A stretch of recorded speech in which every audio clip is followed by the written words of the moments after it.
When I walked in, my mother-in-law said, "My daughter's kids eat first. Her kids can wait for scraps." My children sat quietly by their empty plates. My sister-in-law added, "They should know their place." I said nothing. I just took my kids and left. They thought I was defeated. Minutes later, their house filled with screams they never expected. I stood frozen in the doorway of my in-laws' house, watching my 9-year-old daughter stare at an empty plate while her cousins ate their third helping of lasagna. That's when I heard Addison's voice cut through the dining room like a blade. "My daughter's kids eat first. Her kids can wait for scraps." My mother-in-law didn't even look up as she served Harper another generous portion. Peyton, my sister-in-law, noticed me standing there and smiled. She leaned down to where Mia and Evan sat on bar stools at the kitchen counter, their plates still empty, and said loud enough for everyone to hear, "They should know their place." Roger nodded from his recliner, fork halfway to his mouth. "Best they learn it young." Before we continue, I want to thank you for being here and sharing stories about protecting our children. If you believe kids deserve unconditional love from family, please consider subscribing. It's free and helps us reach more parents who need to hear this. Now let's see how this unfolds. I didn't say a word. I just walked over to my children, helped them gather their things, and left that house in complete silence. They thought I was defeated. They thought I'd accepted their cruelty and would come crawling back like I always did. What they didn't know was that in exactly 18 minutes, their entire world would collapse and the screaming would start. But to understand why that moment shattered everything, you need to know how I became their personal ATM in the first place. How I went from being Wyatt's fiancée to being the family bank account. How 6 years of generosity turned me into someone they thought they could humiliate without consequences. It started 2 months before my wedding when Addison called me at work, her voice trembling with what sounded like genuine distress. Property taxes had increased unexpectedly. Could we help just this once? $3,000. She promised to pay it back within months. I was sitting in my office at the pharmaceutical company where I worked as a senior project manager, staring at the number she'd written down for me.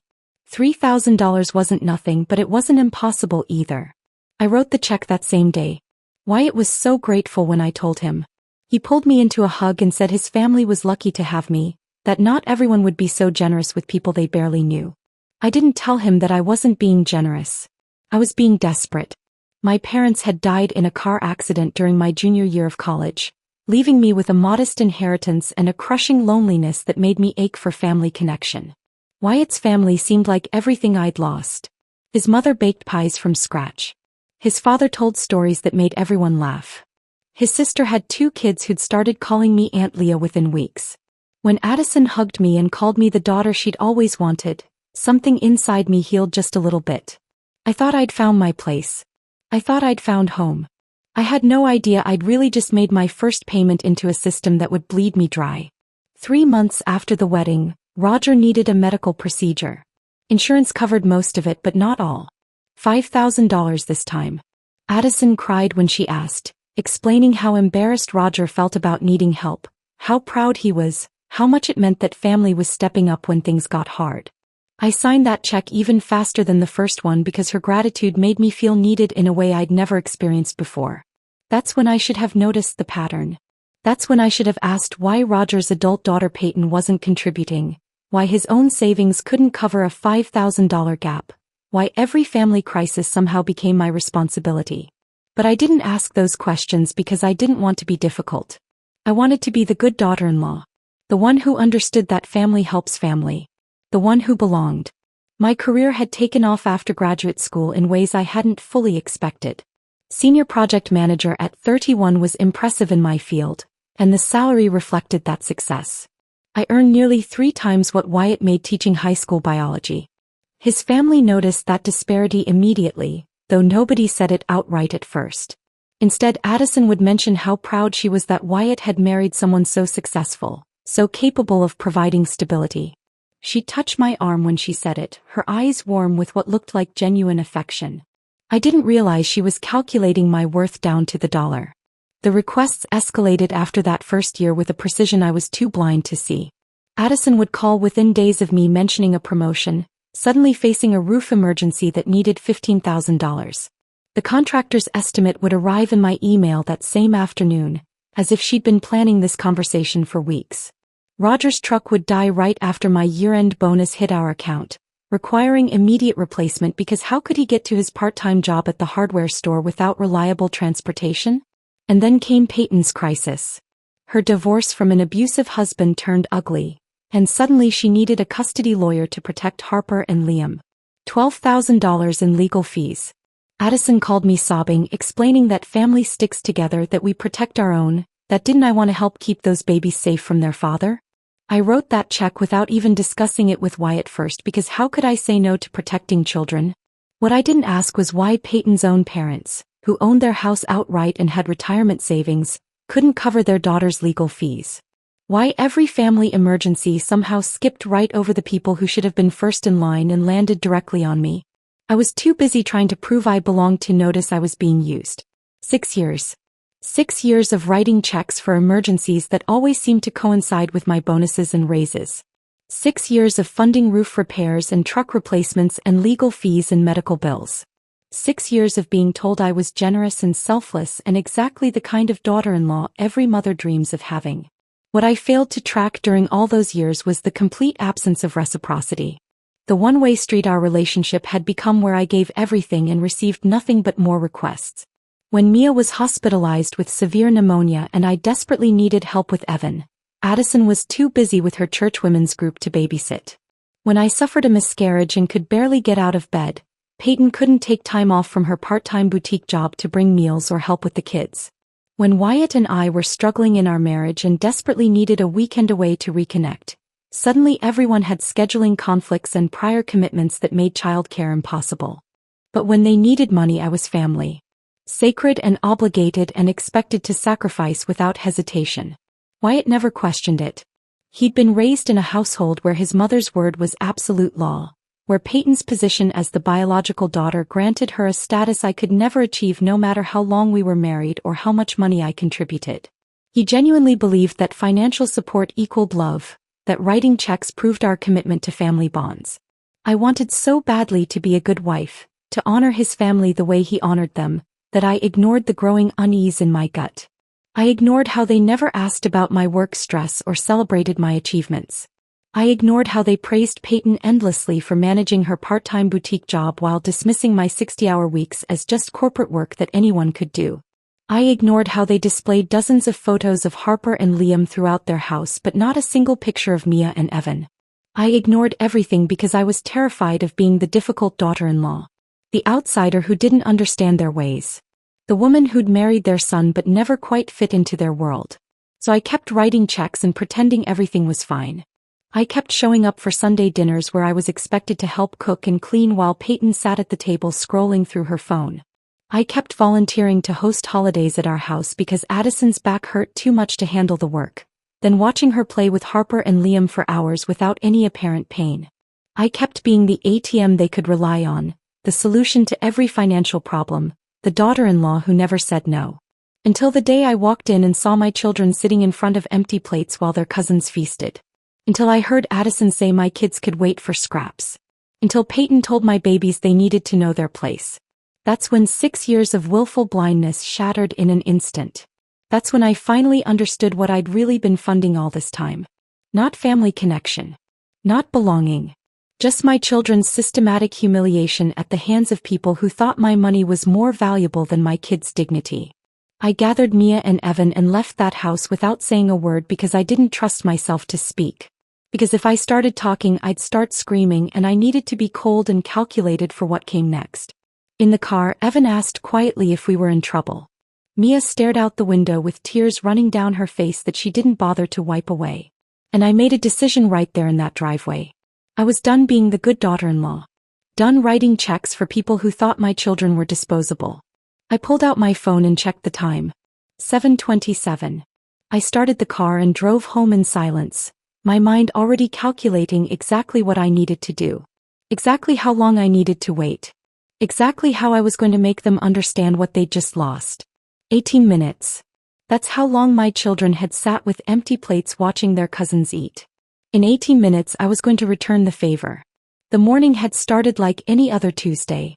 I'd dropped the kids at summer camp, sat through 3 back-to-back client presentations about a new drug trial we were managing, and fielded approximately 17 emails that all seemed to require immediate attention.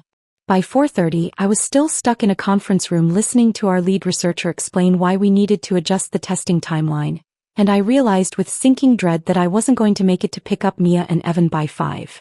I texted Addison from under the table trying to look like I was taking notes instead of asking for help. Running late with work. Any chance you could grab the kids from camp and keep them until 7? I'm so sorry for the short notice. Her response came back within 30 seconds. Of course. Would love to spend extra time with them. Take all the time you need. I should have known right then that something was wrong. Addison never volunteered for extra time with my children. There was always an excuse ready. Her back hurt too much, she had a church commitment, she was feeling under the weather. The eagerness in those 3 sentences should have triggered every alarm in my system, but I was too relieved to question it. I sent back a grateful thank you and turned my attention back to the presentation, already mentally calculating how quickly I could escape once this meeting ended. I didn't escape quickly. The researcher had questions. The project director had concerns. By the time I made it to my car, it was already 6:45 and I was texting Addison again to let her know I was on my way. She responded with a smiley face emoji and told me dinner was ready whenever I arrived. Dinner. She'd made them dinner. That should have been my second warning. I pulled into their driveway at 7:15, the sun starting to sink low enough to cast long shadows across their perfectly manicured lawn. Before I even turned off the engine, I could hear children's laughter coming from inside the house. But something about that sound felt off. Fractured. Like there were 2 separate groups laughing at different things in different rooms. I grabbed my work bag and walked up the front path, fishing out the key they'd given me 6 years ago. Addison had presented it during a Sunday dinner shortly after the wedding, making a whole ceremony out of it. She'd held it up in front of everyone and announced that I was officially part of the family now, that this key symbolized my place in their home and their hearts. Wyatt had gotten emotional. Peyton had hugged me. Roger had raised his glass in a toast. I'd cried actual tears of gratitude that day because it felt like proof that I finally belonged somewhere again. Now that key felt heavy in my hand as I slid it into the lock. The front door opened directly into their living room, but the noise was coming from deeper in the house, from the kitchen and dining area. I stepped inside and immediately noticed the smell of Italian food, rich tomato sauce and garlic and fresh bread. My stomach growled because I'd skipped lunch and I thought maybe Addison had made enough for me too, that this was one of those rare moments when she'd actually been thinking about my needs instead of just her own. I followed the sound of voices and laughter, my work heels clicking on their hardwood floors. The hallway opened into a large combined kitchen and dining space, and that's when I saw it. The scene that would replay in my nightmares with perfect, terrible clarity. Peyton's children sat at the formal mahogany dining table like they were attending some kind of celebration. Harper, who was 10, had her napkin tucked into her shirt properly while she worked through what looked like a third helping of lasagna. Liam, 8 years old and nearly the same age as Mia, was laughing at something his mother had said while reaching for another piece of garlic bread from the basket in the center of the table. Their plates were piled high with food. Real plates, the nice ones with the floral pattern that Addison usually reserved for holidays. Crystal glasses full of lemonade sat beside each plate. Cloth napkins, not paper. My children sat on bar stools at the kitchen counter 15 feet away. Their plates were completely empty. Not even crumbs. Just white ceramic surfaces that might as well have been mirrors reflecting back their worthlessness. Mia and Evan weren't laughing. They sat perfectly still with their hands folded in their laps, watching their cousins eat the way you'd watch something happening on television. Something you weren't part of and never would be. The physical segregation was so deliberate, so stark, that my brain couldn't immediately process what I was seeing. This wasn't an accident. This wasn't poor planning or bad timing. This was intentional. Addison stood at the dining table, her back to my children, serving Harper another generous portion of lasagna directly from a serving dish. She was smiling and chatting with Peyton, who sat at the table scrolling through her phone with one hand while absently sipping her lemonade with the other. Roger occupied his usual recliner in the adjoining living room, his own plate balanced on his lap while he watched the evening news. Nobody had noticed me yet. I was standing in the doorway watching this domestic scene play out like some kind of nightmare I couldn't wake up from. "Oh, Leah, perfect timing," Addison said when she finally glanced up and saw me. She didn't look embarrassed. Didn't look guilty. She looked mildly pleased, like I'd arrived at a convenient moment. We just finished dinner. Finished. As if my children had participated in a meal instead of sitting there watching other people eat. I couldn't speak yet. My throat had closed up with a rage so cold it felt like ice spreading through my chest. Instead, I walked over to where Mia and Evan sat and knelt down to their eye level, forcing my voice to sound calm and normal. "Hey babies. How was your day?" "Good," Mia said. Her voice had that careful neutral tone she used when she was trying not to upset anyone, trying not to cause problems. At 9 years old, my daughter had already learned to make herself smaller, to minimize her needs and feelings so other people would be comfortable. When had that happened? When had I let that happen? "Did you guys have fun playing together?" I asked, glancing between my kids and their cousins. Evan shook his head, and thank God for Evan's honesty because he hadn't learned yet how to lie to protect other people's feelings. "They played different games," he said quietly. I looked around the room again, really seeing it this time. The way my children had positioned themselves at the edge of everything, perched on bar stools like visitors instead of family. The way Peyton's kids sprawled comfortably across the dining space like they owned it. The way nobody at that table seemed to think anything was wrong with this picture. "What did everyone have for dinner?" I asked, though I already knew the answer was going to destroy me. "Grammy made lasagna," Harper announced proudly from the dining table. "It's really good. She makes the best lasagna." I looked at my daughter. "And what did you two have?" Mia hesitated, glancing toward Addison before answering. That glance told me everything I needed to know about the power dynamics in this house, about who my daughter had learned to defer to. "We weren't that hungry," she finally said. But I knew Mia. I knew she was always hungry after camp, always asking what was for dinner the second I picked her up. I knew she never turned down her grandmother's cooking because Addison made the kind of comfort food my daughter loved.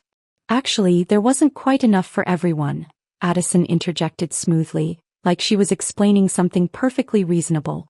"So I made them grilled cheese earlier. They were fine with it. Children don't need full meals every single time they're here." I stood up and walked to the kitchen counter where a large glass lasagna pan sat with at least 6 generous servings still remaining. Enough to feed my children twice over.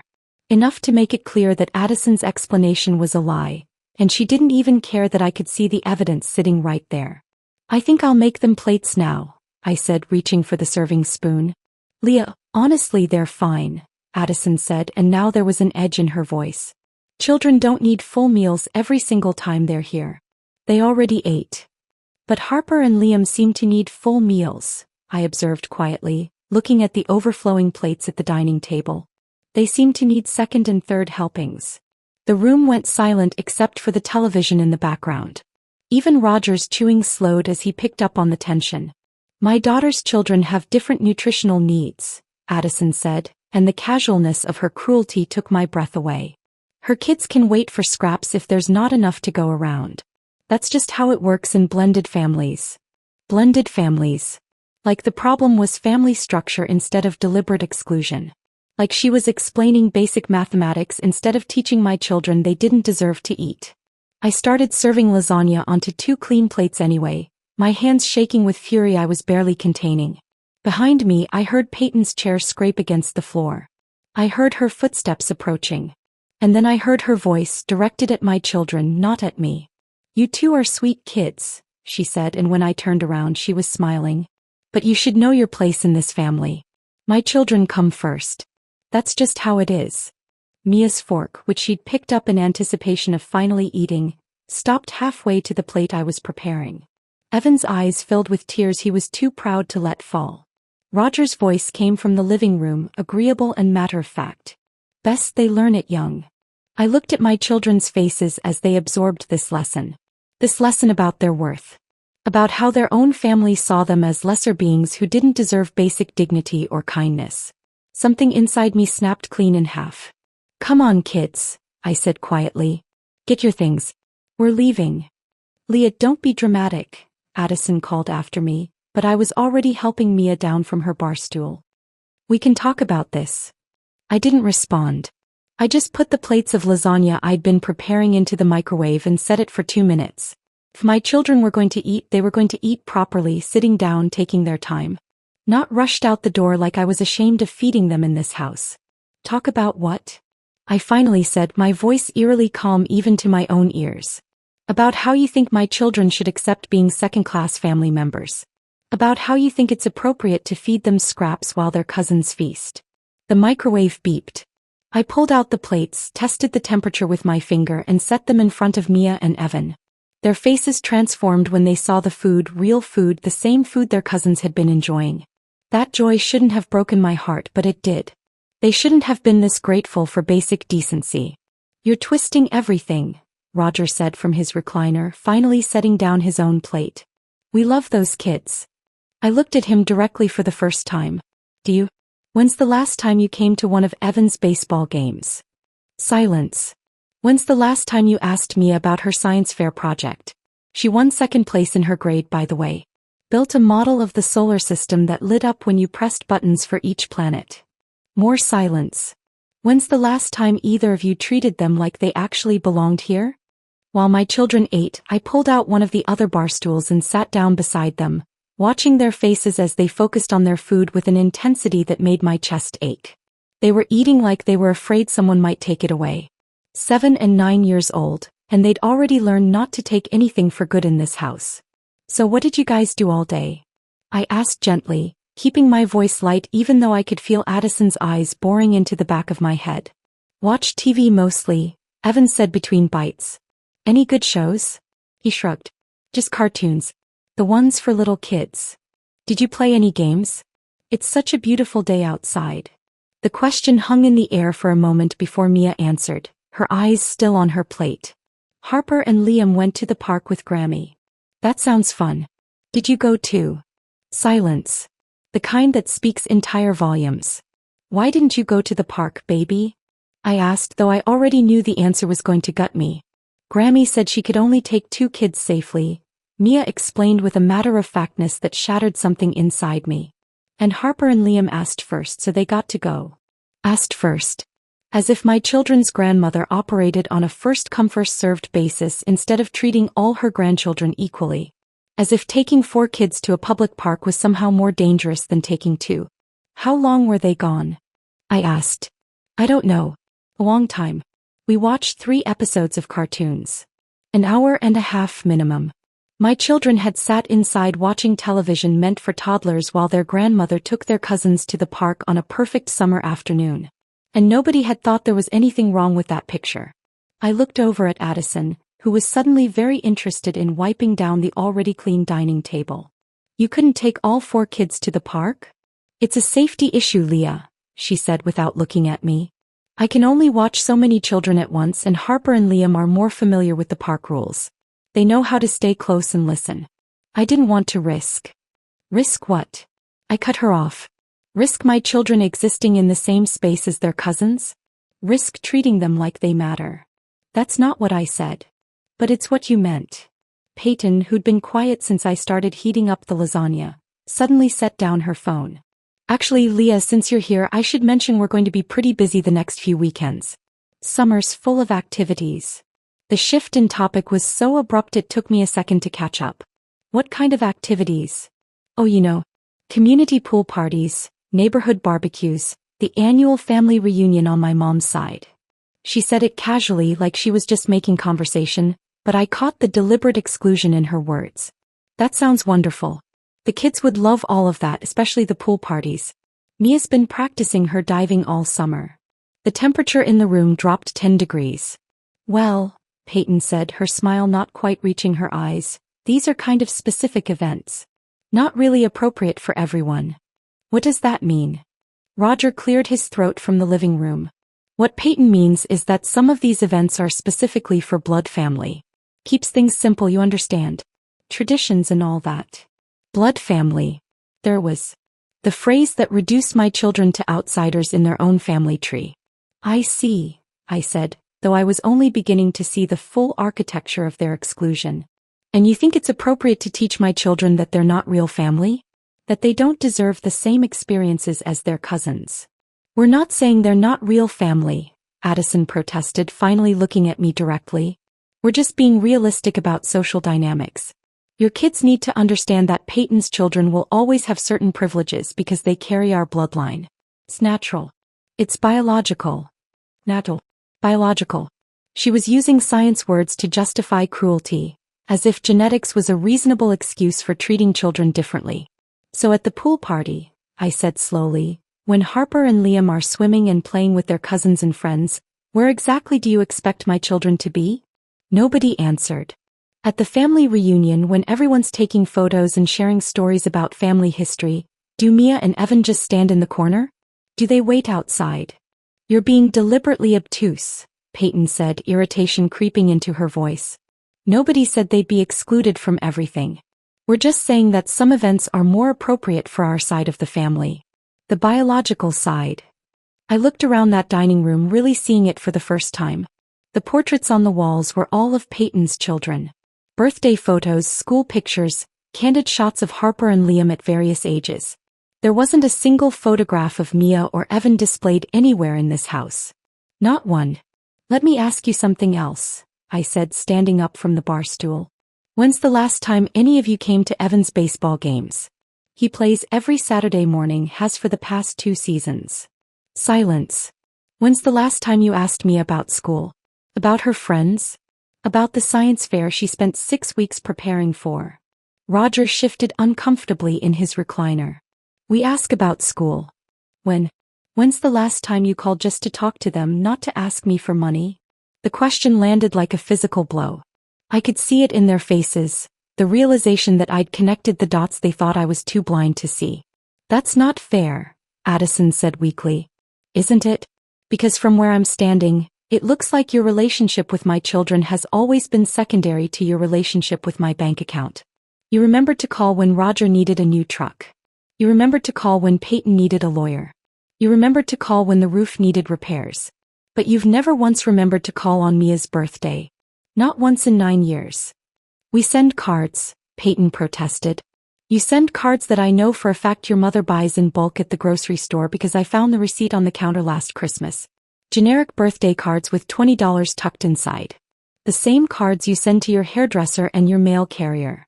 Mia had stopped eating. Both my children were staring at their plates now, absorbing this conversation about their worth, learning in real time how little they meant to the people who were supposed to love them unconditionally. Come on, kids, I said quietly. Get your things. We're leaving. Leah, please, Addison started, taking a step toward me. Let's not do this in front of the children. You should have thought about that before you did it in front of the children, I said. Before you made them watch their cousins eat while they went hungry. Before you taught them that they're not worth the same effort, the same love, the same basic decency as Harper and Liam. I helped Mia and Evan gather their backpacks and water bottles, moving through the motions mechanically while my mind raced ahead to what came next. What had to come next? At the door I turned back one last time. We'll talk again soon. When you're ready to be honest about whether you actually love my children or just my money. The flash of panic across Addison's face told me everything I needed to know. For the first time in 6 years she was realizing that her cash flow might be in jeopardy. That the ATM she'd been relying on might finally be closing for business. I walked my children to the car in silence, buckled them into their seats and sat in the driver's seat without starting the engine. My hands were shaking. My whole body was shaking. In the rearview mirror I could see both kids staring out their windows, their faces carefully blank in that way children learn when they're trying not to cry. And that's when I knew exactly what I had to do. I turned the key in the ignition but didn't put the car in drive. My hands gripped the steering wheel so tightly my knuckles had gone white. In the rearview mirror I could see both children staring out their respective windows, their faces carefully blank in that way kids learn when they're trying not to let adults see them cry. The silence in the car felt heavy, oppressive, like it had physical weight pressing down on all 3 of us. I should have said something comforting, something that would make this better. But my throat had closed up and I couldn't find words that wouldn't be lies. Finally, I put the car in reverse and backed out of the driveway. The house sat there in my rearview mirror, warm light glowing from the windows, looking exactly like the kind of home where families gathered and children were loved. The illusion was perfect from the outside. We made it 3 blocks before Mia spoke. Mom. Her voice was so small I almost didn't hear it over the sound of the engine. Why don't Grammy and Pop like us as much as Harper and Liam? The question landed in my chest like a stone dropping into still water, sending ripples of pain through everything I thought I understood about our lives. I opened my mouth to give her the answer a mother is supposed to give, the comforting lie about how of course they love you equally, how you're imagining things, how family is complicated but love is simple. But I couldn't do it. I couldn't lie to her anymore. They should love you exactly the same, baby, I said instead, my voice shaking. Grandparents are supposed to love all their grandchildren equally. But they don't. This from Evan, flat and factual in the way only a 7-year-old can be. We're not blood family. Aunt Peyton said so. I had to pull over. I couldn't see the road anymore through the tears that had started without my permission. I guided the car to the curb in front of a darkened park and put it in park, pressing my palms against my eyes like I could physically hold back the crying.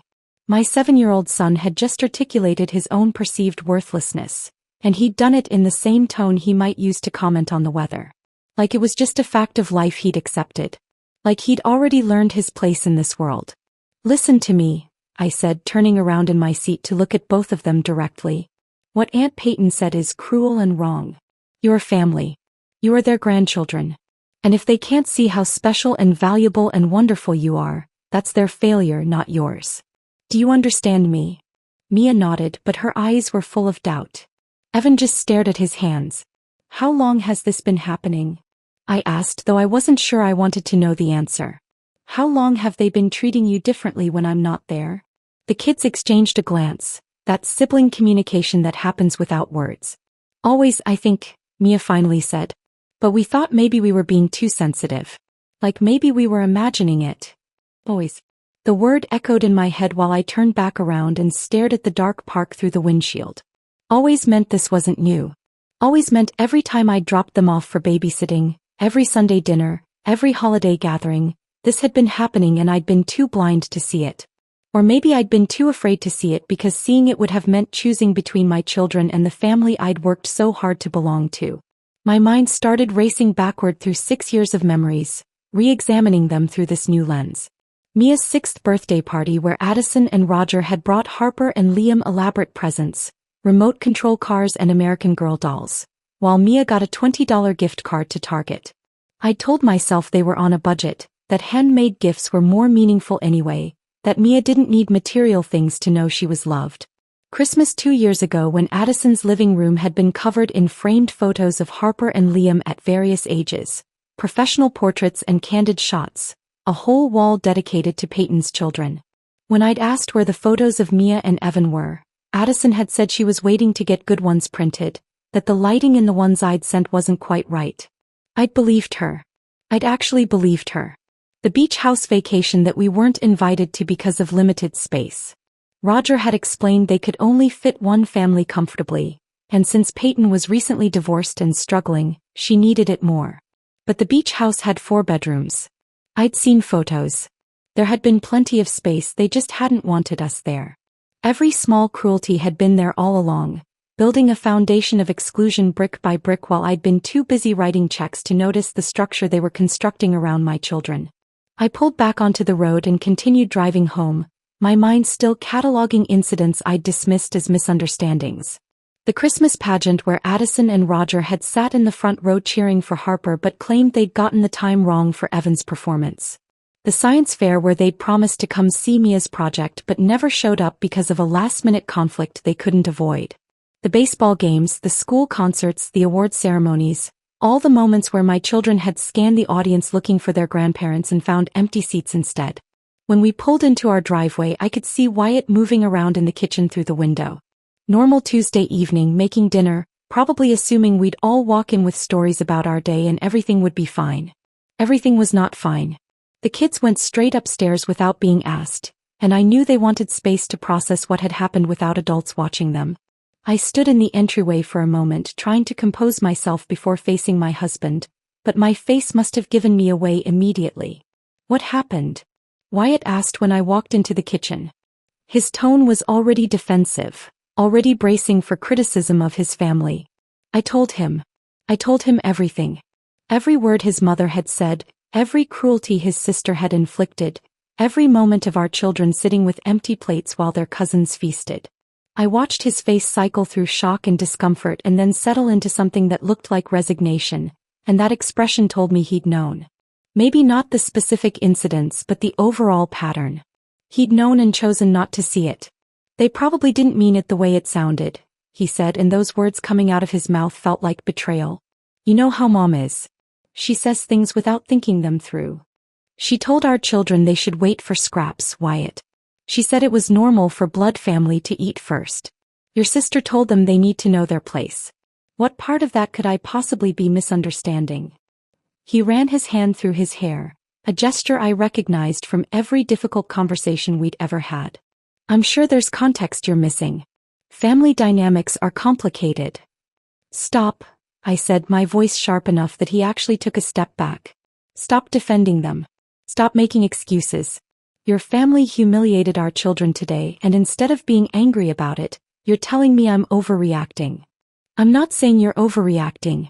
I'm saying maybe we should talk to them before jumping to conclusions. I heard what they said, Wyatt. I saw what they did. There are no conclusions to jump to. This happened. He was quiet for a moment, and I could see him struggling with something, some internal battle between the son who'd been raised to never question his mother and the father who was supposed to protect his children. They've always been good to us, he finally said, and the weakness in that argument made me want to scream. Have they? When Mia was in the hospital with pneumonia, where was your mother? When I had a miscarriage and could barely get out of bed, did your sister bring over a single meal? When we begged them to babysit so we could save our marriage with a weekend away, did any of them make time? That's different. How? How is it different? They had commitments. They have lives. They can't drop everything just because we need help. But we can drop everything when they need money, I said quietly. We can drop everything when your mother needs a new roof or your father needs a new truck or your sister needs a lawyer. Funny how that works. I walked past him to the home office and opened my laptop, pulling up our bank account with hands that wouldn't stop shaking. Wyatt followed me, hovering in the doorway. What are you doing? Something I should have done years ago, I said. I'm calculating exactly how much money we've given your family. Leah, that's not necessary. It's absolutely necessary. As I need to know. I need to see the number. I need to understand what I've been funding all this time while they've been systematically excluding our children from their own family. The spreadsheet started coming together, each transaction a small wound that added up to something catastrophic. 3,000 here, 5,000 there, 15,000 for the roof, 12,000 for legal fees, 8,000 for medical bills. The numbers climbed higher and higher while Wyatt stood in the doorway watching me work, his face growing paler with each entry. When I finally reached the total, I stared at it for a long moment, not quite believing what I was seeing. $134,000. Over 6 years, I had given Wyatt's family $134,000. And in return they taught my children they weren't worth feeding. $134,000, I said out loud, my voice hollow in the quiet office. The number sat on my screen in bold digital certainty, impossible to deny or minimize. Wyatt made a sound like he'd been punched. That can't be right. It's right. I've checked it 3 times. I scrolled back to the top of the spreadsheet, showing him the earliest entries from 6 years ago. This is every bank transfer, every check, every direct payment I've made to your family or on their behalf. Want me to walk you through it? He didn't answer, just stared at the screen like the numbers might rearrange themselves into something less damning. 3,000 for property taxes before we were even married, I continued, my voice taking on a mechanical quality as I recited the list. 5,000 for your dad's medical procedure 3 months after the wedding. 12,000 for Peyton's custody lawyer. 15,000 for the roof. 8,000 for your mom's dental work. 22,000 for your dad's truck because the old one finally died. I didn't realize, Wyatt said weakly. I didn't know it added up to that much. That's the problem, Wyatt. You never asked. You never questioned why every single family emergency became my financial responsibility. You never wondered why your parents with their paid-off house and your sister with her boutique job couldn't handle their own expenses without my constant support. I kept scrolling through the entries, watching his face grow paler with each line item. Emergency dental work that insurance supposedly didn't cover. Property tax increases that happened with suspicious regularity. Car repairs that always seemed to coincide with my quarterly bonuses. Medical bills, home repairs, legal fees, utility assistance during tight months that never seemed to end. Some of these were loans, Wyatt said, grasping at the weakest defense available. They were going to pay us back. Were they? Show me one. Show me a single loan that's been repaid. Silence. The roof repair was supposed to be temporary help, he tried again. Dad was going to pay us back when his settlement came through. What settlement, Wyatt? There was no settlement. There was never going to be a settlement. That was just another story to make me feel better about writing the check. He sank into the chair across from my desk, his head in his hands. For a moment I almost felt sorry for him, seeing him confront the reality of what his family had been doing. But then I remembered Mia and Evan sitting on those bar stools with empty plates, and the sympathy evaporated. They're my parents, he said finally, his voice muffled by his hands. They raised me. They sacrificed for me. I can't just abandon them. I'm not asking you to abandon them. I'm asking you to see what they've been doing. To our children. To us. They've been using you, Wyatt. Using your guilt and your sense of obligation to bleed us dry while treating our kids like they're less than human. That's not fair. Your mother told our children they should wait for scraps. I cut him off, my voice rising. Your sister told them they need to know their place. Your father agreed that they should learn young to expect less than their cousins. While we've been paying for their mortgages and their trucks and their lawyers, they've been teaching our babies that they don't deserve basic dignity.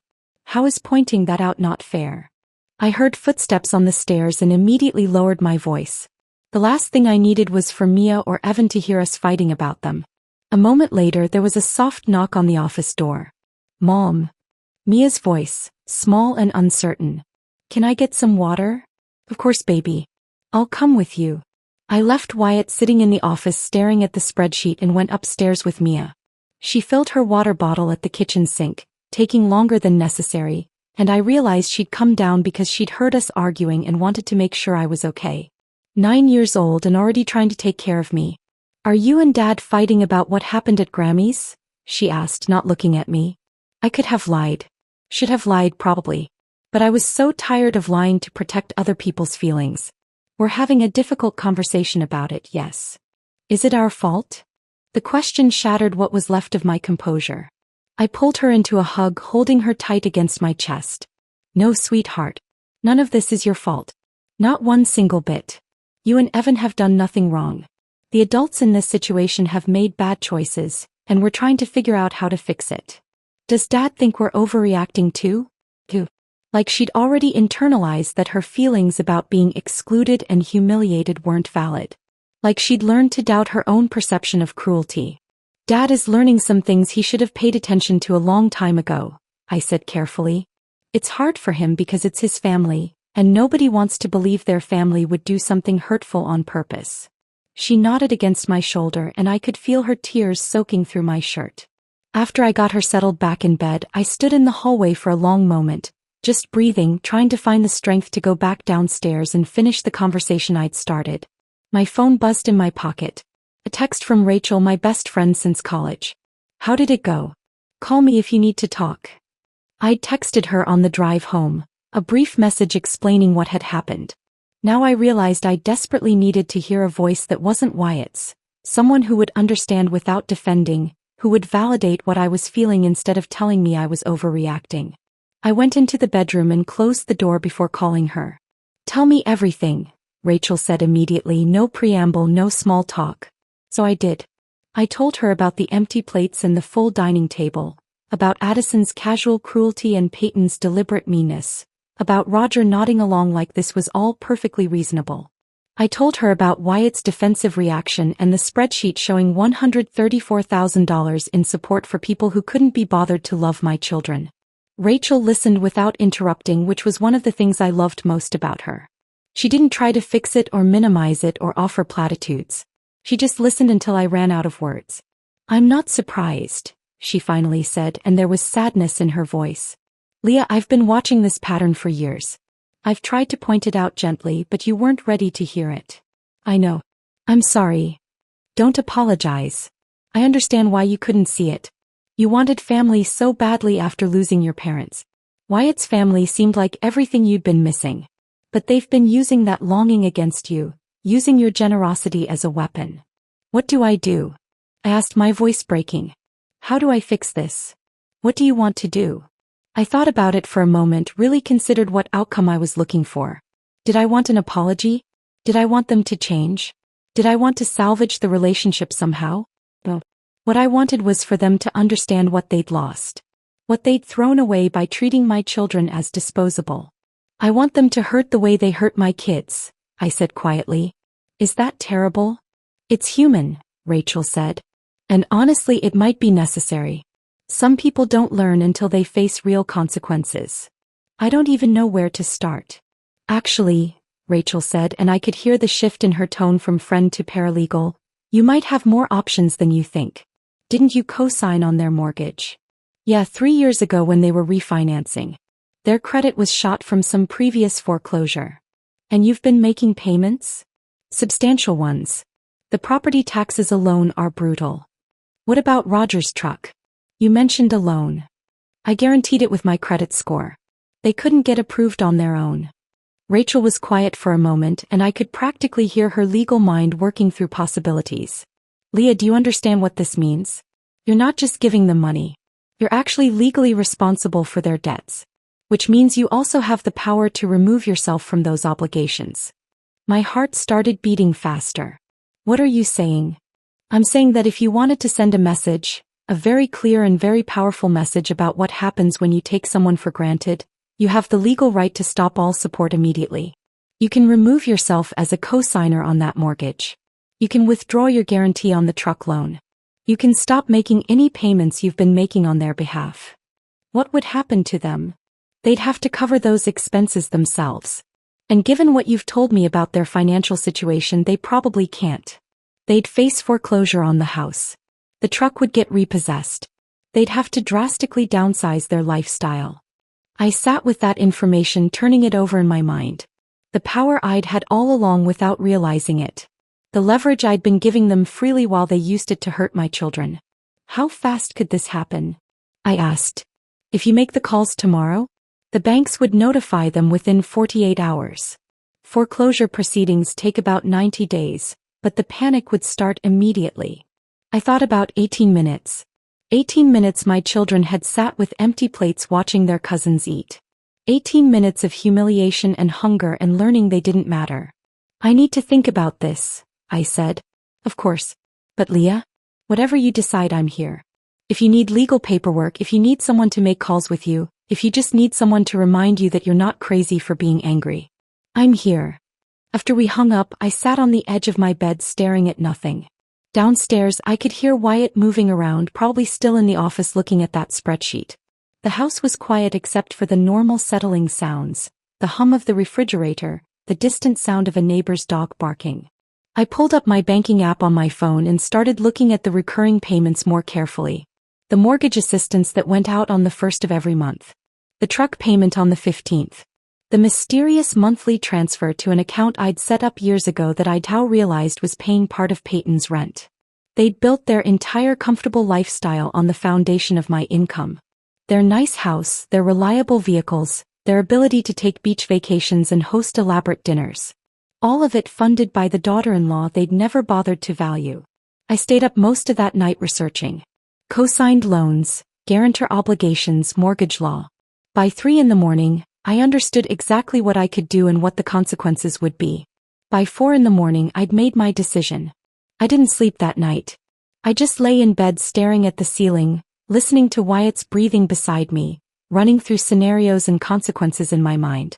By the time dawn broke through our bedroom curtains, I knew exactly what I was going to do.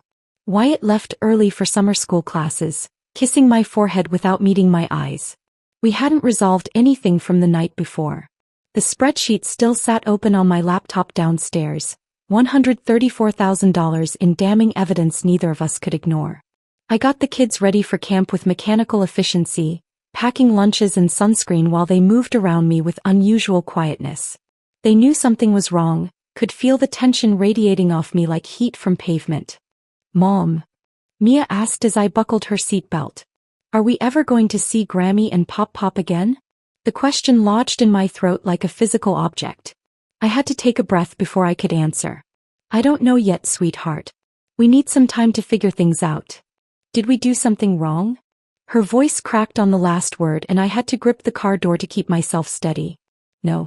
You did nothing wrong. Nothing. Do you hear me? She nodded, but I could see the doubt in her eyes. Children always blame themselves. It's hardwired into them somehow, this belief that adult cruelty must be their fault. I made it 3 blocks from our house before I had to pull over. The tears came so suddenly I couldn't see the road anymore. I gripped the steering wheel and tried to breathe through the sobs while my children sat silently in the back seat, probably terrified by seeing their mother fall apart. I'm sorry, I managed to say. I'm so sorry you had to experience what happened yesterday. You deserved better.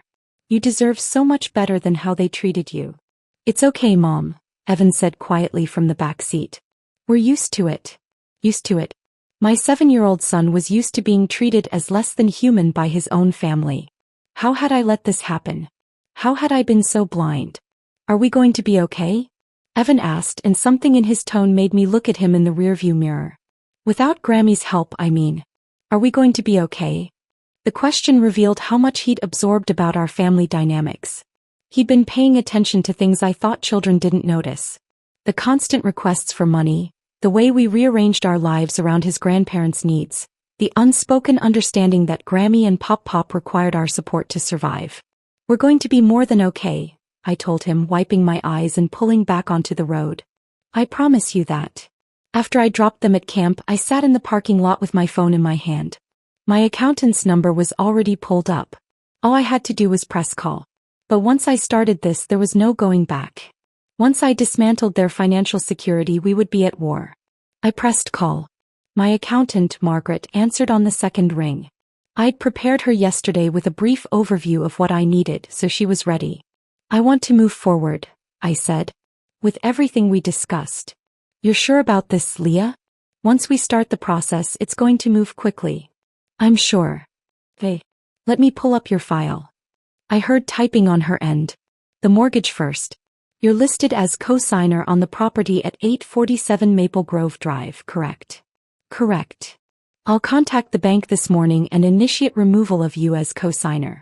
They'll need to refinance without your income and credit, which, given what you've told me about their financial situation, they likely can't do.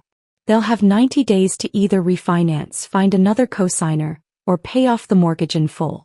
If they can't do any of those things, the foreclosure process begins. How quickly will they be notified? The bank will contact them within 24 to 48 hours. Next, I called my lawyer, a sharp woman named Patricia who Rachel had connected me with. She'd already reviewed the documentation I'd sent over regarding the truck loan and Peyton's rental situation. The truck loan is straightforward, Patricia explained. You guaranteed it with your credit, but you can withdraw that guarantee with written notice. The dealership will contact the primary borrower, Roger, and require him to refinance without your backing within 30 days or they'll repossess the vehicle. And Peyton's rent? That's even simpler. You've been making supplemental payments directly to her landlord. You can stop those immediately. No legal process required. Just stop paying. Will the landlord notify her? When her next rent payment is short, absolutely. Probably within the week. I sat in my car after those calls were made, watching other parents drop their children off at camp. Normal people living normal lives, not calculating revenge against family members who'd treated their children like garbage. But I wasn't going to feel guilty. Not this time. I drove home and spent the day working from my home office, responding to emails and sitting through video conferences while my mind was somewhere else entirely. I kept checking the time obsessively, watching the minutes tick by. I'd decided something during my sleepless night. I was going to time this perfectly. 18 minutes. That's how long Mia and Evan had sat with empty plates watching their cousins eat. 18 minutes of hunger and humiliation and learning they didn't matter. At 7:25 that evening, I made the first call. The mortgage bank had already processed my paperwork. All I had to do was verbally confirm my intention to remove myself as co-signer, and it became official. The representative on the phone was professional and impersonal as she explained that the primary borrowers would be notified by mail and phone within 24 hours.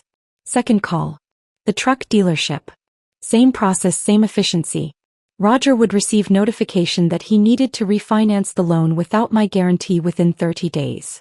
Third call. Peyton's landlord, A man named Frank who I'd been sending checks to for over 2 years. I'm calling to inform you that I'll no longer be making supplemental rent payments for Unit 3B. This is effective immediately. The tenant is going to be short on rent then, Frank said, sounding annoyed. She can't afford the full amount on her own. That's between you and her. My obligation ends today. I hung up and looked at the clock. 7:27. 3 phone calls in 2 minutes. Everything was done. Now I waited. Wyatt came home around 7:30, still walking on eggshells around me. He heated up leftovers and ate in silence while I sat at the kitchen table with my phone face down in front of me. Did you do something? He asked quietly. I protected our children. Leah, what did you do? Before I could answer, my phone rang. I checked the time. 7:43. Exactly 18 minutes after I'd made my calls. I answered on speaker so Wyatt could hear. Leah, honey, something's wrong with the mortgage payment. Her voice was trembling, verging on panic. The bank called and said you removed yourself as co-signer? That can't be right. There must be some mistake. There's no mistake, Addison. I removed myself from your mortgage and stopped all payments. You can't do that. We'll lose the house. Then I suggest you figure out how to make the payments yourselves. You have 90 days before foreclosure proceedings begin. Leah, please, we can work this out. Can we? Because yesterday you told my children they should wait for scraps while your daughter's children ate first. You told them to know their place. So now you're going to learn yours. I ended the call. Wyatt stared at me, his face pale. What did you just do? I took away everything I've been giving them. The mortgage, the truck loan, Peyton's rent. All of it stops today. They're going to lose everything. Good. My phone rang again. Roger this time. I let it go to voicemail and moments later heard his angry voice leaving a message about how I was destroying the family, how I had no right, how he was going to make me fix this. 12 minutes after the first call. My phone rang a third time. Peyton, sobbing before I even said hello. You told Frank to stop paying my rent?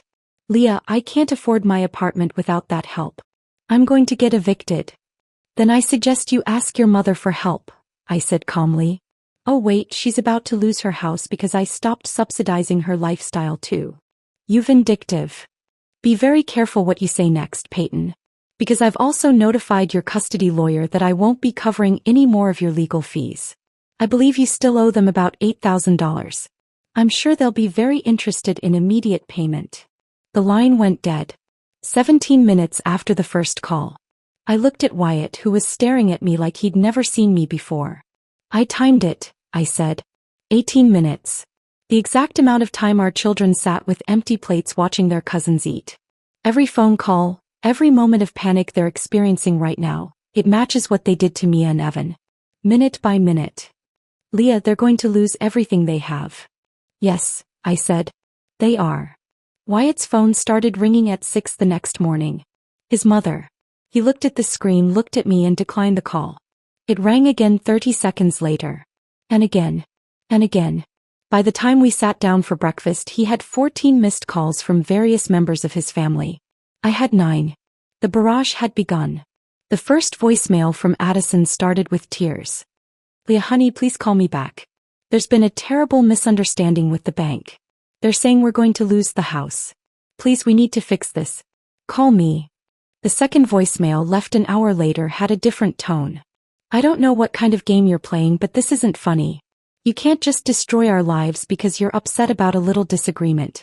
We're family. Call me back right now. The third voicemail was pure rage. How dare you do this to us after everything we've done for you? We welcomed you into this family with open arms. We treated you like a daughter. And this is how you repay us. By taking away our home. You're a spiteful, vindictive woman, and Wyatt deserves better. I listened to each one with Wyatt sitting across the table watching my face for a reaction. I kept my expression neutral, clinical, like I was reviewing data from a work project. She's spiraling, I said calmly. Leah, maybe we should. Should what? Give them another chance to tell our children they're not good enough? Write another check so they can continue treating us like an ATM with a pulse. He didn't have an answer for that. By mid-morning, Roger had sent 6 text messages, each one escalating in aggression. The last one threatened legal action, claiming I'd entered into a binding agreement to support them and couldn't just walk away without consequences. That's when I forwarded the entire thread to Patricia, my lawyer. She called me back within 20 minutes. Your father-in-law is bluffing, she said. There's no binding agreement. Every payment you made was voluntary. I'm sending him a cease and desist letter right now explaining that any further harassment will result in a restraining order. Thank you. Leah, be prepared. This is going to get worse before it gets better. People who've been financially dependent on someone else don't give up easily. They're going to try everything to get you to resume payments. He was right. On day 2, Peyton showed up at my office building. I was in a meeting when my assistant knocked on the conference room door, her face apologetic and uncomfortable. I'm so sorry to interrupt, but there's a woman in the lobby demanding to see you. Security is dealing with it, but she's claiming it's a family emergency. I excused myself from the meeting and took the elevator down to the lobby, already knowing who I'd find there. Peyton stood near the security desk, her face blotchy from crying, her voice loud enough to draw attention from everyone passing through. You can't do this to me, she was saying to the security guard who looked deeply uncomfortable. My children are going to be homeless because of her. Ma'am, you need to leave the building, the guard said firmly. Not until she talks to me. I approached slowly, keeping my distance. Peyton. She whirled around and I saw genuine panic in her eyes. For a moment I almost felt sorry for her. Almost. Leah, please. Frank is going to evict me. I can't afford the full rent on my own.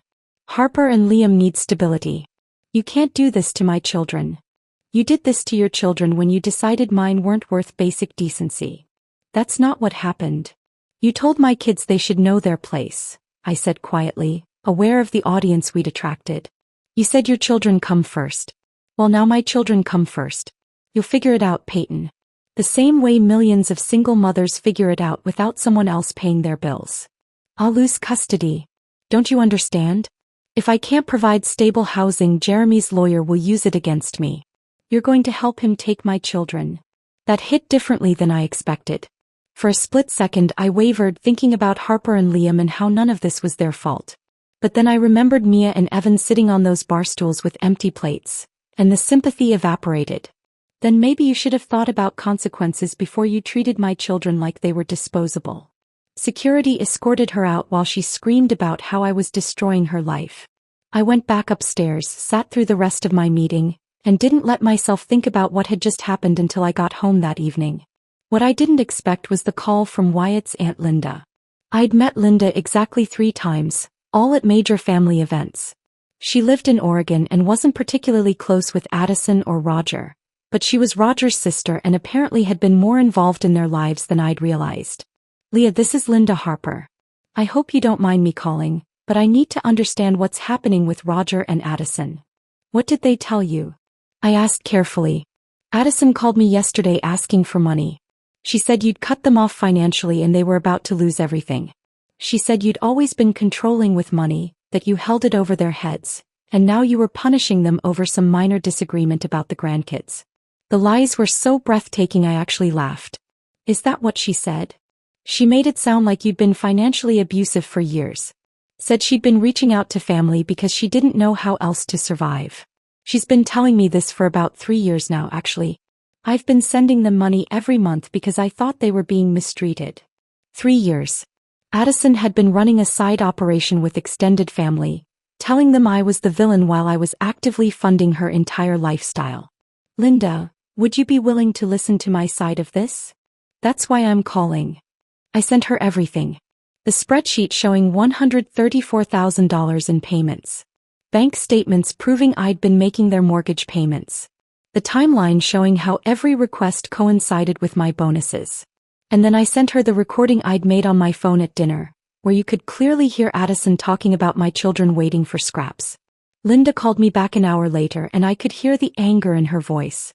I've been sending them $1,500 a month for 3 years based on complete lies. She told me you were withholding money while living extravagantly. She made you sound like a monster. I'm sorry she put you in that position. Don't apologize. I'm furious with her, not you. I just called Roger and told him exactly what I think of him and his wife. I won't be sending another dollar. Over the next few days I got similar calls from Wyatt's uncle Marcus, two cousins I'd barely met, and even Addison's own sister who'd apparently been contributing to what she thought was a desperate situation. Each one had been told some version of the same story. I was wealthy and controlling, refusing to help while Wyatt's parents struggled. The web of lies was more extensive than I'd imagined, and watching it unravel gave me a cold satisfaction I wasn't entirely proud of but couldn't deny. Wyatt was caught in the middle of all of it. His phone never stopped ringing. His mother called sobbing about losing the house. His father left voicemails calling me names I won't repeat. His sister sent him essays via text about how I was vindictive and cruel, how I was deliberately destroying her life and her children's stability.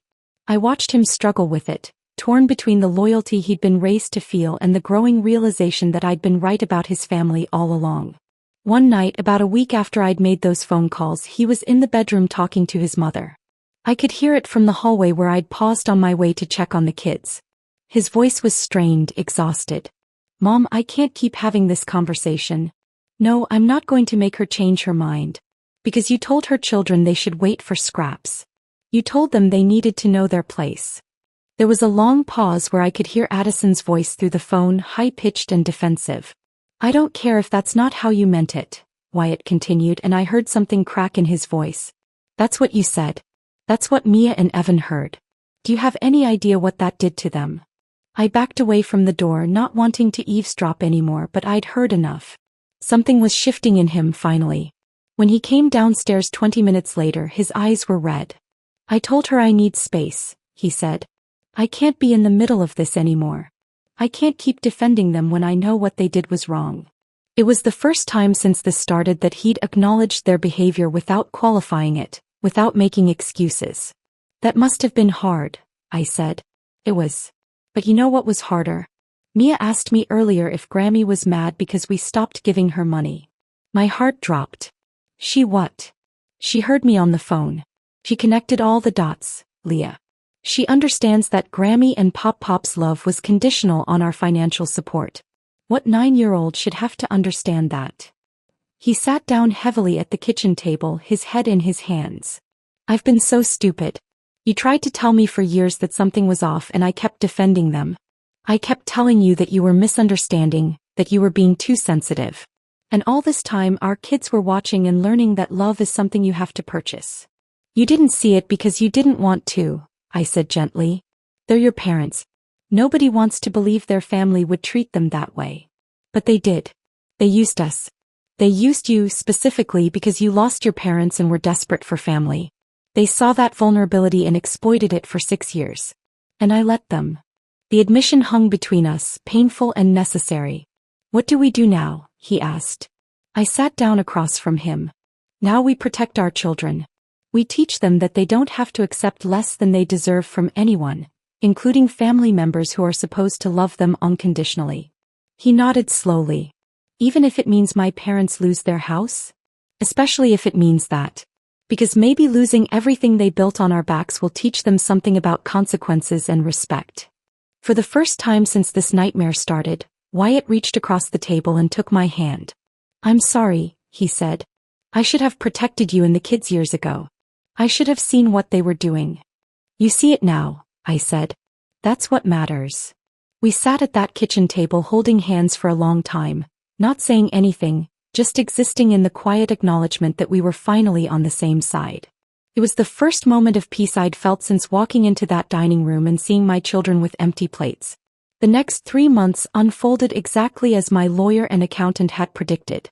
Addison and Roger couldn't refinance the mortgage without my income and credit score. Their bank account couldn't sustain the monthly payments. The foreclosure proceedings began right on schedule, clinical and impersonal, just business. I heard about it through Wyatt, who still received updates from his mother though he'd stopped taking her calls daily. They'd found a small 2-bedroom apartment across town, above a laundromat in a neighborhood they'd once described as not their kind of area.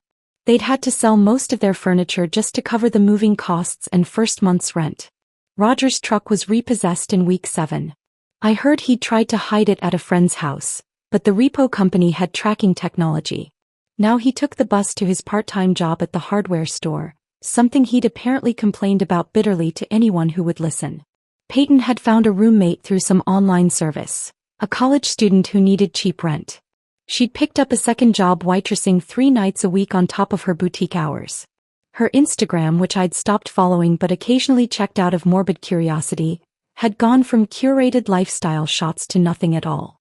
I waited for the satisfaction to come, the vindictive pleasure I'd imagined I'd feel watching their comfortable lifestyle collapse. But it never arrived. I felt nothing. Not satisfaction, not guilt, not regret. Just a vast emptiness where my relationship with Wyatt's family used to exist. What I didn't expect was the letter. It arrived on a Tuesday afternoon 4 months after I'd made those phone calls. Handwritten address, no return label, but I recognized Addison's careful cursive immediately.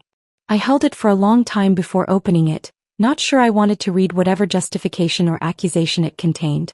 The letter was 3 pages long, written on simple lined paper, not the expensive stationery she used to use for thank you notes. Dear Leah, it began. No sweetheart, no honey, just my name. I've started this letter 17 times. Each time I wrote something, then crumpled it up because it wasn't honest enough, or it was making excuses, or it was trying to minimize what we did. I'm going to try one more time to just tell you the truth. You were right. About all of it. We treated your children poorly. We prioritized Peyton's kids over Mia and Evan in ways that were cruel and deliberate. We made them feel less than, and we did it consciously, telling ourselves we had good reasons but knowing deep down that we didn't. I told myself it was about blood, about biology, about maintaining family traditions. But the truth is simpler and uglier than that. I was jealous of you. You had the education I never got, the career I never pursued, the financial independence I never achieved. You represented everything I'd given up or never had the courage to chase. And instead of being proud of my son for finding someone so accomplished, I resented you for it. Peyton was my do-over.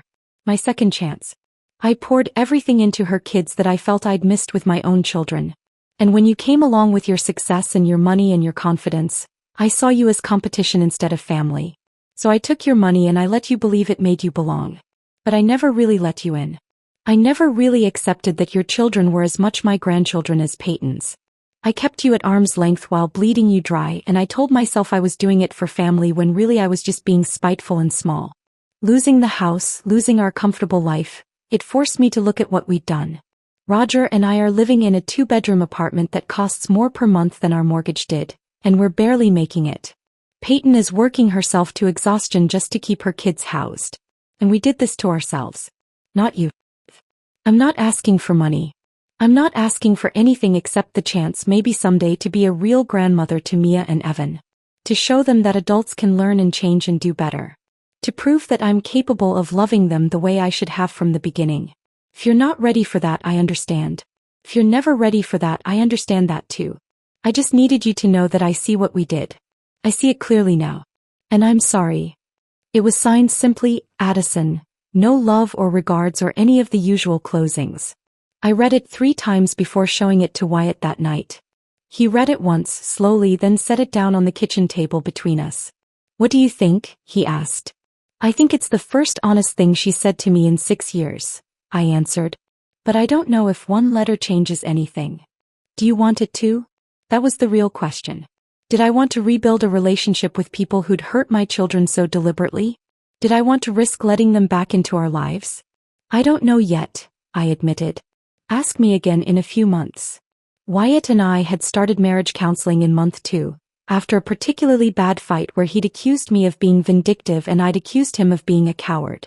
Our therapist, a woman named Dr. Chin, had a gift for cutting through defenses and making us face uncomfortable truths. She'd helped Wyatt understand how deeply his mother had conditioned him to prioritize her emotional needs over everyone else's, including his own children's. She'd walked him through the pattern of manipulation, showing him how Addison had trained him from childhood to believe that a good son never questioned his mother, never set boundaries, never chose his own family over hers. It was painful to watch him grapple with that realization. In some ways, Wyatt was grieving the mother he thought he had, coming to terms with the reality of who she actually was. For my part, Dr. Chin helped me see how losing my parents had made me vulnerable to Addison's manipulation, how my desperate need for family connection had blinded me to warning signs I would have caught otherwise. She didn't let me off the hook for ignoring my instincts, but she helped me understand why I'd done it. The counseling wasn't magic. We still fought. There were nights I slept in the guest room because I couldn't stand to be near him. But slowly, incrementally, we were building something stronger than what we'd had before. Wyatt started setting boundaries with his family in ways he never had before. When his mother tried to call and complain about their apartment, he told her he couldn't listen to that conversation and ended the call. When Peyton sent him long texts blaming me for her problems, he responded with a single sentence: "You're responsible for your own choices." When Roger tried to guilt him about abandoning family, Wyatt finally told him that family works both ways and he was done being the only one expected to sacrifice. It was remarkable watching him find his spine after 34 years of conditioning. Painful but remarkable. The biggest changes, though, came in our children. Mia stopped apologizing for everything. I hadn't even realized how often she apologized until she stopped doing it. Sorry for asking for seconds at dinner. Sorry for needing help with homework. Sorry for existing in spaces she had every right to occupy. All of it gradually faded away as she realized she didn't have to earn her place in her own family. Evan started talking about his feelings instead of swallowing them. When something upset him, he said so. When he was angry or hurt or confused, he told us instead of going quiet and small. He started taking up space again, started being loud and messy and exactly as present as a 7-year-old boy should be. They stopped asking about Grammy and Pop Pop around month 3. Just stopped mentioning them entirely, like they'd collectively decided that chapter was closed. When I eventually showed them Addison's letter in month 5, asking if they'd want to see their grandparents again someday, Mia thought about it for a long time. "Maybe when I'm older," she finally said. "Right now I don't think I'm ready." "Is that okay?" "That's more than okay, baby. You get to decide when and if you're ready. Nobody else." "What about you, Evan?" Wyatt asked. Evan shrugged. "I don't know. I don't really miss them." "Is that bad?" "Not even a little bit," I assured him. 6 months after everything fell apart, we had dinner together as a family, just the 4 of us. No extended family obligations, no performances for people who didn't really value us, just us existing together in our own space. Wyatt made pasta. The kids set the table. I lit candles even though it wasn't a special occasion, just because it felt right. We ate and talked and laughed, and somewhere in the middle of Evan telling a ridiculous story about something that happened at camp, I looked around our table and realized this was what family was supposed to feel like. Safe, equal, unconditional. I'd spent 6 years trying to buy my way into belonging with people who would never really let me in. I'd funded a comfortable lifestyle for people who treated my children as disposable. I'd written checks and ignored red flags and convinced myself that love just looked different in different families. But I'd been wrong. Love doesn't look like empty plates and casual cruelty and being told to know your place. Love doesn't come with conditions and hierarchies and payment plans. Real love looks like this. Like pasta dinner on a Tuesday night with sauce on the tablecloth and kids talking over each other and nobody keeping score of who deserves what.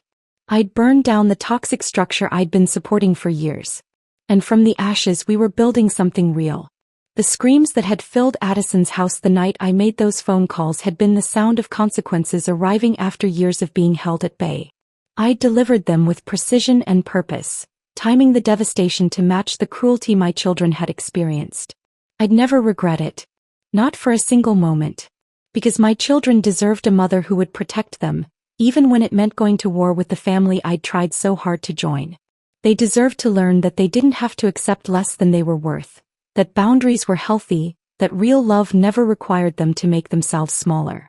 And if teaching them that meant dismantling someone else's comfortable life, then that was a price I'd pay every single time. If this story of justice and boundaries had you hooked from start to finish, hit that like button right now. My favorite part was when Leah timed her revenge to exactly 18 minutes, matching the time her children sat with empty plates. What was your favorite moment? Drop it in the comments below. Don't miss more powerful stories like this. Subscribe and hit that notification bell so you never miss an upload.